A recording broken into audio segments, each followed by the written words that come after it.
I worked at a small local diner for a year back in 2019. It was just a regular ordinary restaurant, and I was a server there. The place closed at 10 every night, but my shift actually ended at 11 because I had to clean all the tables in the back room before heading home.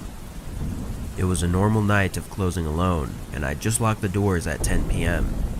I began wiping down the tables, but after just a couple seconds, several loud knocks came from the front door. It made me jump, but I looked over and saw a man standing there, looking through the glass door.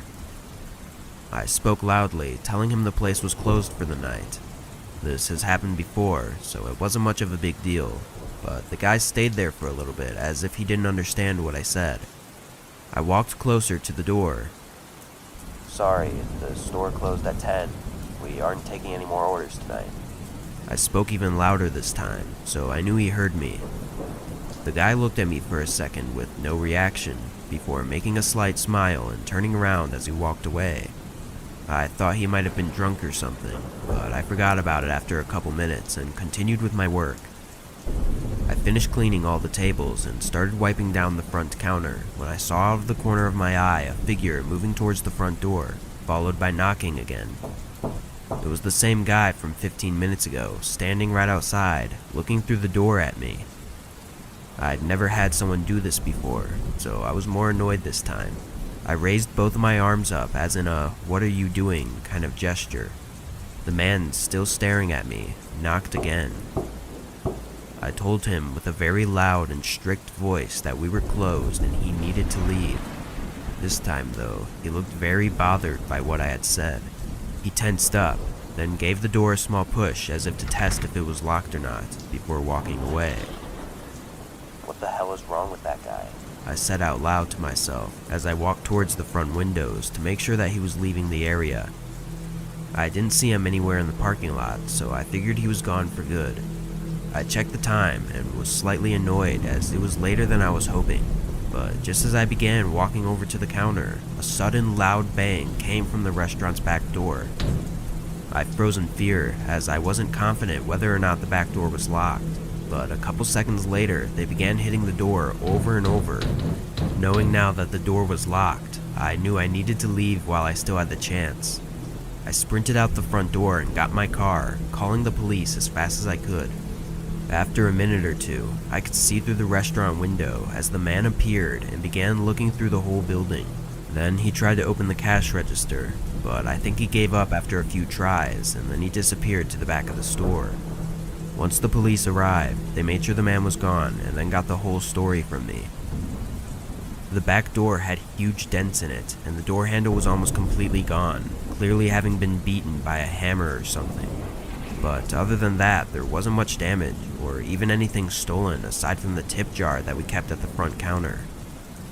I just find it crazy that some people are willing to do these sort of things just for a couple extra bucks. Who knows what he would have done if I had stood in his way.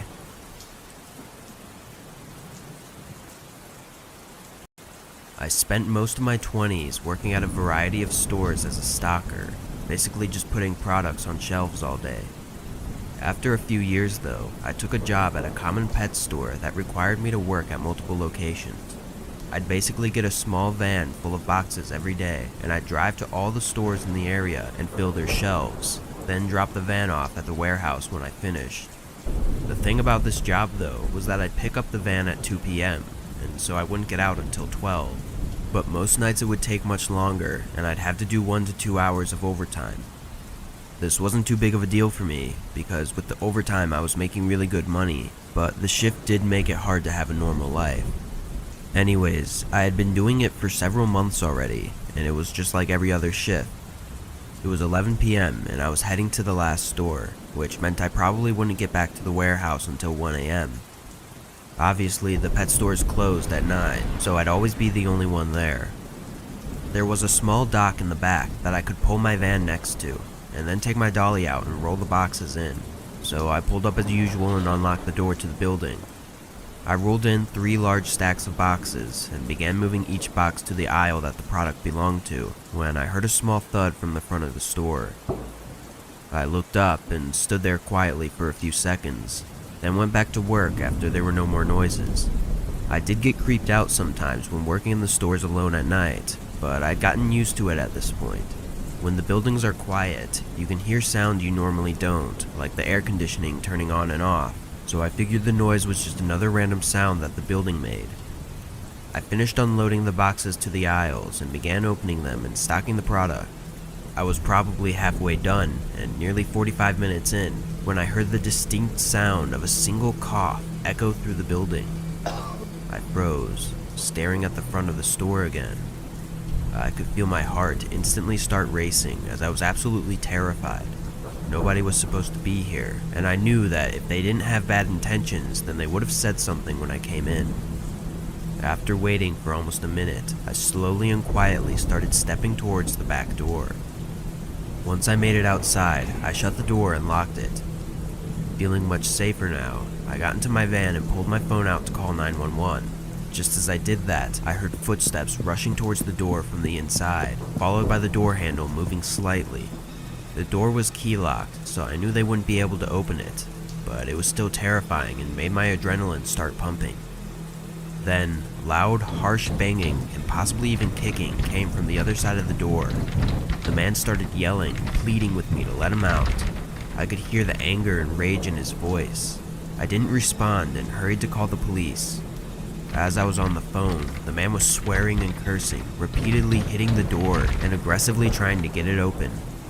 Once the operator said the police were on their way, I turned the van on and moved further down, away from the door.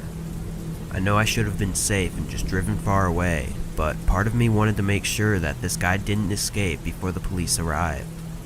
Thankfully, they got here pretty quick. I met them at the door, which was now quiet, and gave them the key. The 3 officers went in, and a couple minutes later they came out with a man in handcuffs. He was found with a pretty big knife on him, but nothing else. I think that's the weirdest part of this whole situation, and the thing that I think about the most. The man was hiding in a store with a knife and didn't steal anything. I'd never seen the man before, so I don't know why he'd want to harm me, but it seems like that might be the only explanation. It's scary to think that I could have been just a few feet away from something horrible, but at least now I don't have to worry about what his true intentions were.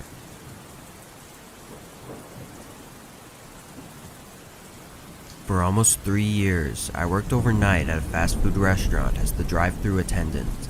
My college class schedule was unusual and was only part-time, so working overnight actually made my life a lot easier to get schoolwork done during the day. For the most part, my shifts would go by slow and would be very uneventful. However, sometimes strange things would happen. My manager always did his best to make sure 2 people were scheduled overnight, but every once in a while we'd have to be alone for the night. Thankfully, most of the weird things would happen with my coworker there with me, but with this one incident I wasn't so lucky. My main coworker that worked overnights with me was taking his vacation week, so that left me alone 3 out of the 5 night shifts that I worked that week. My first 2 nights went as usual with no problems. It was slow and all the drive-thru customers' orders were small and simple. On the 3rd night, it started out slow as well, with only 5 to 10 customers coming every hour ordering a small snack or a drink.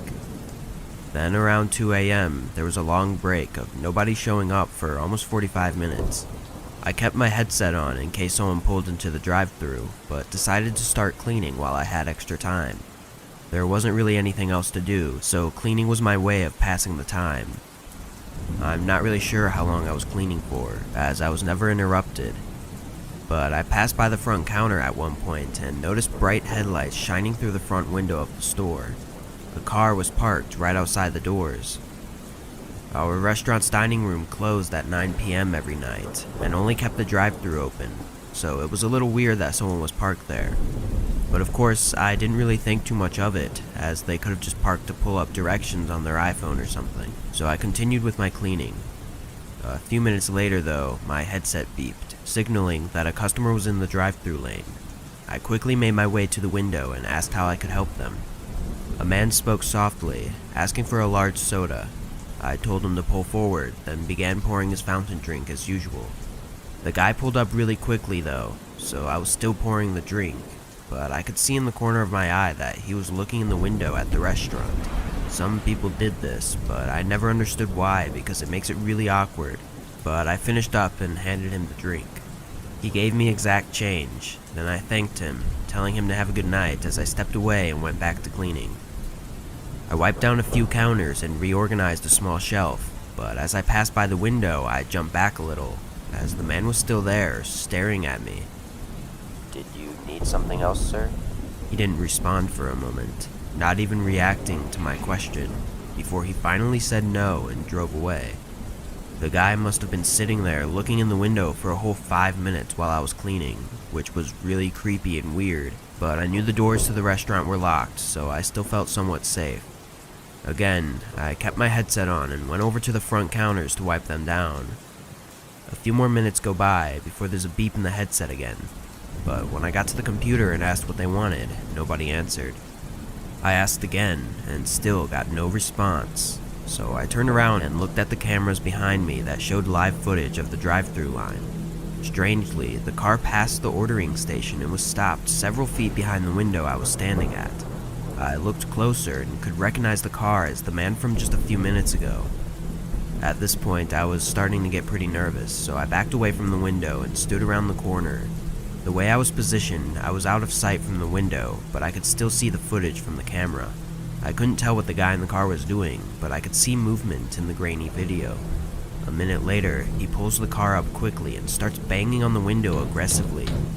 I was startled, but after a few moments, he speeds his car out of the drive-thru lane and parks right in front of the front door. The driver door swings open and the man gets out, holding something in his hand as he quickly approaches the front door. I immediately grabbed the store phone and called 911 as the man aggressively shook the handles, trying to force the locked doors open. Thankfully, he gave up after a few tries and ran back to his car, driving away. The police made sure I was okay when they arrived, and I told them what had happened. From what I heard, they came back in the morning to speak with my manager and collect the camera footage so that they could get a license plate. I was never updated on the situation after that, though, so I'm not really sure if he was caught. I've always assumed the man was attempting a robbery, but there's no way to know for sure. Being alone that night made me an easy target, though, and a lot of horrible things could have happened, and there would have been no one there to help me.